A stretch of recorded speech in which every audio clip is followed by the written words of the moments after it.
இயற்கையில ஒரு விதி இருக்குது. அந்த விதி என்னன்னாக்க, இயற்கை கொடுத்ததை திருப்பி கொடுத்து விடுவோம். நம்ம அதை விட சிறப்பா தான் செஞ்சுக்கிருந்தோம். மூதாதையர்கள் காலத்துல இருந்து 5000 வருஷமா தமிழ்நாட்டுல செஞ்சிருந்தோம். அந்த வைக்கோலை மாட்டுக்கு போட்டுட்டு மாட்டு சாணியை கொண்டு போய் நிலத்துல கொட்டிருந்தோம். சரிதானா? அந்த அமெரிக்காக்காரர்கள் நமக்கு என்ன சொல்லி கொடுத்தாங்கன்னா, இந்த பாரு, இவ்வளவு உயர வைக்கோல உனக்கு வேண்டாம், 3/4 முழத்துல வைக்காது இருந்தா போதும், நெல்லு மட்டும் கூட இருந்தா போதும்னு சொல்லி கொடுத்தாரு.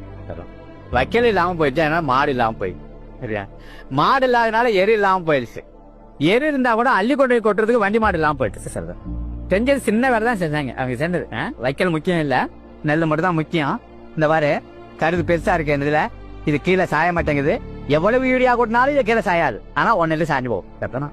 அப்ப யூரியா விற்கிறதுக்கு அவன் ஏற்பாடு செஞ்சானுடைய விவசாயி கருதுறதுக்காக ஏற்பாடு செய்யல. இதை நம்ம புரிஞ்சுக்கிறது கொஞ்சம் நாளாய். அதனால இவ்வளவு கஷ்டத்தை நம்ம அனுபவிச்சுக்கிறோம். அவன் என்ன பண்ணிட்டான், மாடு இல்லையா வண்டி இல்லையா கவலைப்படாத, வைக்கலையே திருப்பி போட்டுரு. இயற்கை கொடுத்ததுல வைக்கோலும் நெல்லும் கொடுக்குது, வைக்கலை திருப்பி போட்டு நெல்லை வீட்டுக்கு கொண்டு போற.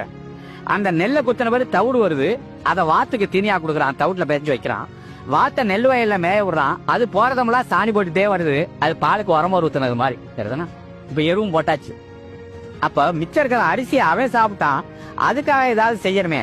அதுக்காக என்ன பண்ணான்னா, கொஞ்சம் உரச்செடியோட விதையை கொண்டு போய் நிலத்துல தூவிட்டான். அது வளரும் போது அது காத்துல இருக்கிற நைட்ரஜன் எடுத்து பூமியில சேர்த்து கொடுத்தது, அதுவும் புரிஞ்சு.